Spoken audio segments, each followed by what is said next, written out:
The FJ recently got an upgrade to 33s, so how hard was it?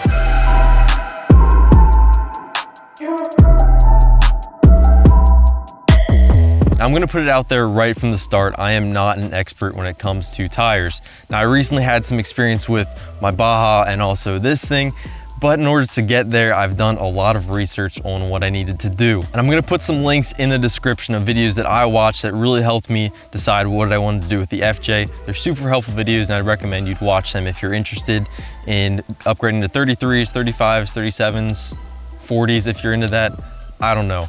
But anyways, I did a lot of research on tire sizes as well because yes, I'm into cars and I've been into cars for a long time, but I've always just gone with the stock tire size. And up until recently, I had no clue what the little numbers meant on the tire. And I also want to know how offset affects tires because I know if you put more offset on the tire, it's going to kind of change what you originally thought the tire would do. And along with that, I researched rub points on the FJs because I really wanted to know what I was getting into with that. And the last thing I get really weird about with vehicles is I want to know how it drives with bigger tires. Yes, I know it's not going to drive like stock, but I want to know if it would really mess it up or if it would just be marginally different. So that's one big thing I looked into. And all of that research really created some fears because FJs do need a little bit of work to put 33s on. The biggest thing that I found is the body mount chop. If you've seen some of my past videos, you might have come to realize that this thing was totaled at one point and me and my dad fixed it up, and the person who had it before us obviously did some overlanding. And the one big thing I noticed a few months ago was they already did a body mount chop, and so therefore it wouldn't rub right here. And the other thing I was scared of was offset. Now, like I said in the first segment, offset can affect the rub. Even though you may do the math and think it's fine, but then you add offset, it could mess everything up. But I really wanted the tires stuck out a little bit more. I think it looks beefier and I just like how it looks. So that was one thing I was kind of nervous about because no matter what, I wanted offset, but I didn't know how much I should do. And with all of that research done, I finally decided it is time to put 33s on the FJ. So after that, I did some research and ended up picking the Nitto Ridge Grappler, which is kind of like a hybrid all-terrain and mud tire.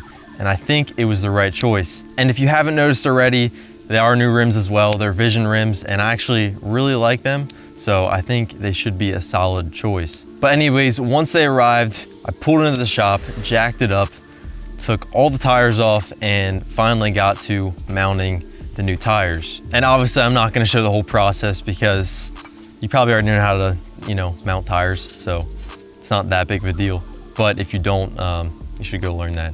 Sorry, that was really random. I don't know why. Anyways, so as far as the issues go, there's a few issues, but they were actually very unexpected. Now, as far as the tires rubbing on the body mount, like I said earlier, there's a body mount chop, so I thought it would be fine. It ended up being a little closer than I thought it would be, but I think it'll be fine. And we didn't have to cut it anymore, but we'll see if we have to in the future. Now, one issue I did not expect at all was it rubbing on the front bumper, and that is exactly what happened. Now, the thing it actually rubbed on was the windshield washer reservoir and the fender liner right there. And that was the only one turning really tight. So we just kind of pulled that back a little bit and it actually is perfectly fine now. Now, if it's off-road, it may hit, but I'm not sure if it will. And the other thing I was worried about was the edge of the bumper. And obviously this is an aftermarket bumper. It's a Smittybilt bumper. And there's a little lip on the edge of it. And I thought maybe off-road it may rub, and that's a sharp edge. So I really don't want to hit that with the tire.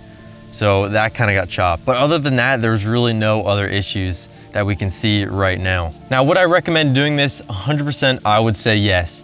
Now, I wanted to clarify on something. I never actually talked about the lift. So 33s, you may or may not need a lift. Some people are saying you do, some people are saying you don't, and some people are saying it just depends on the FJ you get.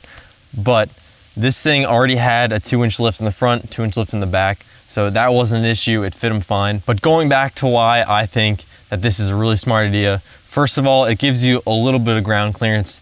Now, in all honesty, compared to the stock tires, I forget what it is, but I think it's like 3/4 of an inch technically of ground clearance. So it's not much, but you do gain a little bit of ground clearance.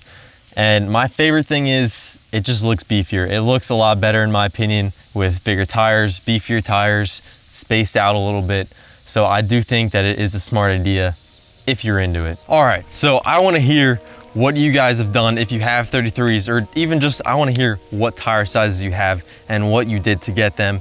I'm especially interested in you people with FJs who have done, I don't know, 37s or above, because that's kind of cool. Do what you got to do down below. I'm not going to judge, but I will see you in the next one.